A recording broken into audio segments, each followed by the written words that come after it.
Fala Digi escolhidos, tudo bem com vocês? E vamos conversar um pouquinho sobre Digimon Ghost Game? Vamos, porque hoje é dia de revisão do episódio 2, que foi um episódio que foi muito bom. Na minha opinião, teve algumas coisas nesse episódio que foram tão boas e novas para a franquia Digimon que eu fiquei muito surpreso. Então, vamos conversar um pouquinho sobre isso? Vambora!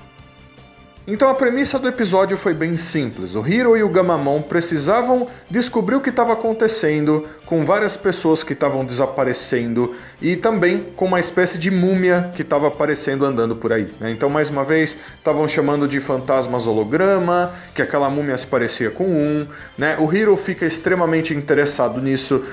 Aparentemente ele tem muita curiosidade sobre esse tipo de coisa, principalmente agora, sabendo que o Gamamon existe, sabendo o que o pai dele faz, que o pai dele está no mundo digital e por aí vai. Inclusive, ele faz muitas perguntas para o Gamamon para saber onde fica esse mundo digital, onde está o meu pai e tudo mais, porém, o próprio Gamamon não entende direito essas coisas, ele não sabe como ele veio para lá, ele não vai conseguir explicar nada, dá para ver logo de cara, né?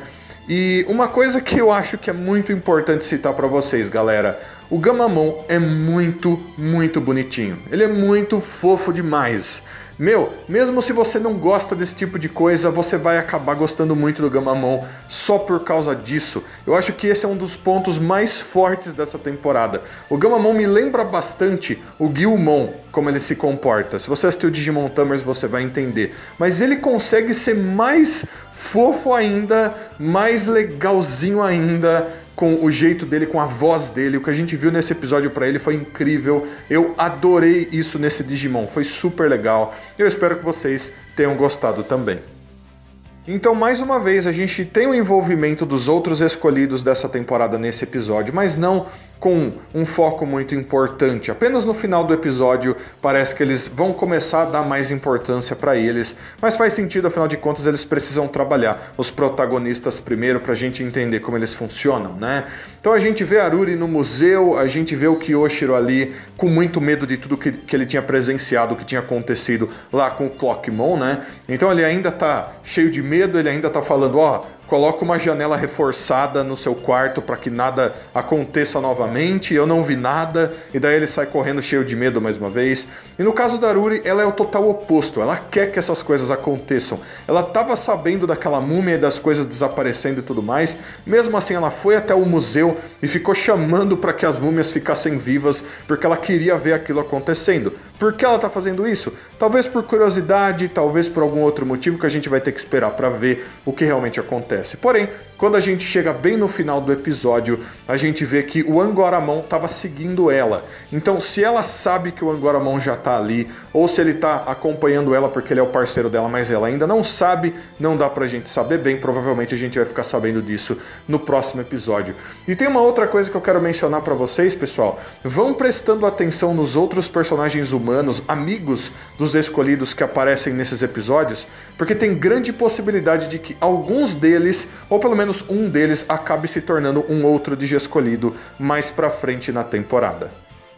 E agora falando um pouco sobre o Mumimon e o museu onde ele estava dentro e tudo mais, pessoal, eu vou falar pra vocês, como eles caracterizaram o Mumimon aqui foi muito legal. Tudo que ele fazia, como ele se comportava, dava pra gente perceber de cara quando ele apareceu que ele tinha algumas razões pra fazer o que ele estava fazendo que pra ele estavam muito corretas, mas para os outros, para os humanos, estava completamente errado.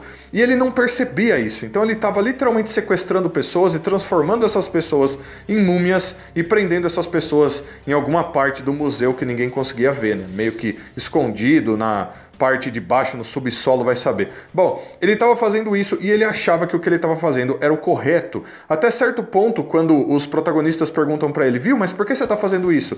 E ele fala, porque eu quero curar essas pessoas, fazer essas pessoas ficarem melhores, né? Então ele se comportava de certa forma como um médico. Inclusive o próprio Hiro fala para ele, você é médico, né? Você está entendendo as coisas totalmente erradas. E isso faz com que a gente imagine, pessoal, que eles estão trabalhando o Digimon dessa maneira. os Digimons eles vão achar que o que eles estão fazendo tá certo, porque eles estão acostumados com o mundo deles, como eles são, como eles se comportam no mundo digital. Porém, aqui no mundo real as coisas funcionam de maneira completamente diferente. E se eles agirem da mesma maneira aqui, as coisas vão ficar completamente perdidas e muita coisa ruim vai acontecer, como a gente já tá vendo acontecer aí, né? E daí então, sobre o museu, galera, eu gostei muito do ambiente que eles colocaram ali, mais uma vez, bem puxado para certos filmes de terror, certos filmes de suspense, né? O Mumimon conseguia atravessar as coisas, ficar dentro de certa forma das outras múmias de verdade, né? Entre aspas, de verdade, as múmias do mundo real que já estavam ali. E teve duas cenas desse museu que eu achei muito engraçadas, que foi uma hora que tava todo mundo passando assim por um corredor e as múmias parece que estavam surpresas, assim, parece que elas estavam olhando para todo mundo assim, né? Bem interessante como eles colocaram essas múmias ali. E outra parte que é muito importante, eu acho, é um momento onde eles mostram vários fósseis em um certo lugar. E tem um fóssil que é literalmente um Agumon. Se você ver, é um fóssil do Agumon que tá ali. Então vai saber, talvez esse Agumon tenha vivido no mundo real há centenas de milhões de anos por algum motivo e agora só sobrou o fóssil dele, né? Mas tá aí. Bem interessante essa curiosidade, esse detalhe que eles deixaram no museu. E daí então a gente teve a batalha contra o Mumimon e a evolução do Gamamon, né? Então o Gamamon passou por uma evolução, né? A gente vê inclusive ele se alimentando nesse episódio, e daí todas aquelas comidas que ele comia tinham nomes diferentes para ele, que o Hiro ficava anotando, era bem bonitinho, né? Para ele saber como se comunicar melhor com o Gamamon. E na hora que ele estava evoluindo, ele menciona as comidas, ele menciona o quão bom aquilo foi para ele, e essa força faz com que ele evolua. Isso é muito, muito Digimon, pessoal. Digimon, normalmente, principalmente nos jogos, evolui de acordo às vezes com o que ele come, né, com as coisas que ele gosta. Não precisa ser um laço sentimental. E isso basicamente aconteceu ali, mas de certa forma foi um laço sentimental também. Gostei de como o Digivice V se comportou na hora que a evolução estava chegando, mostrando a conexão entre o escolhido e o Digimon. Eu achei que foi muito bom. Foi uma das melhores que a gente já viu para todos os Digivices que a gente teve até hoje, com certeza. A gente teve a animação de evolução que foi muito, muito bonita e bem rápida, né? O que faz com que os episódios possam ter mais tempo, eles não precisam perder muito tempo com a animação de evolução, e ao mesmo tempo ela foi muito, muito bonita, muito bem trabalhada, e eu gostei, adorei mesmo, né? A gente viu então o Battle Gamamon, que é o primeiro nível adulto para ele aqui, que é uma forma vermelha, lembrou bastante Digimons como Flamedramon pra mim, mas mais uma vez, é um Digimon do nível adulto, diferença entre níveis faz muita diferença, obviamente, e o Mumimon já está no nível perfeito. Então, de cara, quem conhece Digimon muito bem sabe que essa luta ia ser desvantajosa para o Battle Gamamon, mesmo que aquela evolução tenha acontecido naquele momento e fosse um milagre e tudo mais. Então ele ataca o Mumimon, mas apenas para livrar o Hiro e fazer com que as coisas mudassem de rumo, né? Mas a vitória seria muito mais fácil para o Mumimon, sendo ele um Digimon de nível perfeito, muito poderoso. O que acontece é que o Hiro vai até lá e consegue finalmente olhar na cara do Mumimon e explicar para ele que o que ele estava fazendo era errado, que ele entendeu as coisas de maneira errada. O que ele viu, ele achou que tinha alguém fazendo uma mumificação e que aquilo era curar as pessoas. Estava errado, as pessoas não revivem, elas não voltam dos mortos, mesmo depois que elas são mumificadas, diferente do Mumimon, que é uma múmia viva, porque ele veio do mundo digital. Então ele aprendendo isso agora, ele simplesmente aceita. E ele perde dessa maneira. Ele aceitou que o que ele estava fazendo era errado, ele entendeu que ele estava seguindo o caminho errado, então ele solta todo mundo e ele fica ali junto com o Hiro. E o Hiro explica pra ele, olha, seguinte, vai até um hospital, veja como as coisas são feitas, você vai entender que tudo é muito diferente. Se você é um doutor, se você quer curar as pessoas mesmo, você vai ter que fazer as coisas de maneira bem diferente aqui no mundo real. Então eu achei isso fantástico. Eu acho, me corrijam se eu estiver errado, mas essa é a primeira vez que isso acontece em toda a franquia Digimon. Que um Digimon em uma batalha, né, em um desafio como esse, acaba perdendo, entre aspas, graças a ele ter entendido que o que ele estava fazendo era errado.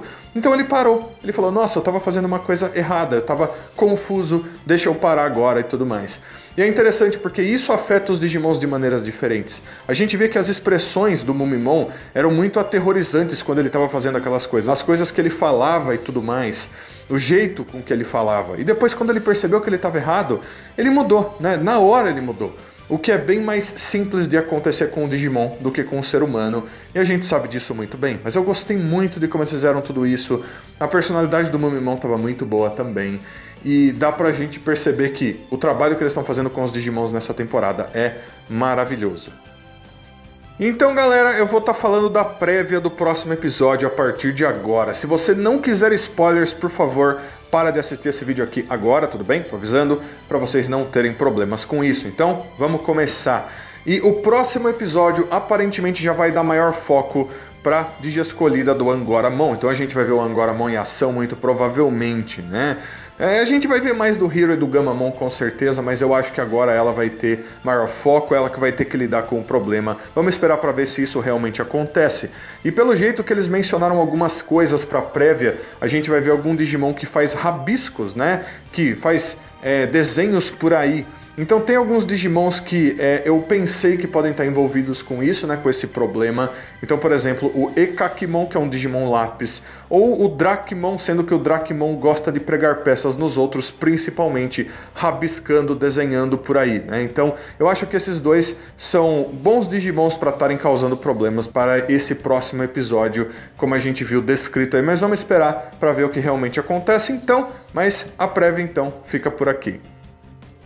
Então, galera, eu gostei bastante desse episódio. Ele foi um episódio diferente do que a gente viu em outras temporadas. A solução foi completamente diferente. Eu achei que a animação tá muito bonita, né, em todos os momentos. A animação de evolução foi muito boa, como eu citei pra vocês. Mas eu quero saber o que vocês acharam desse episódio, por favor. Deixa aí nos comentários. Todos os seus comentários são sempre muito importantes. E também, como eu sempre peço, se possível, deixa um like, se inscreve no canal, liga o sininho, se torne membro do canal se você quiser. Deixa um abraço muito carinhoso para todos vocês. Muito obrigado a todo mundo que assistiu mais esse vídeo até aqui e espero que todos vocês tenham um dia maravilhoso. Então fui, galera. Até a próxima. Tchau, tchau.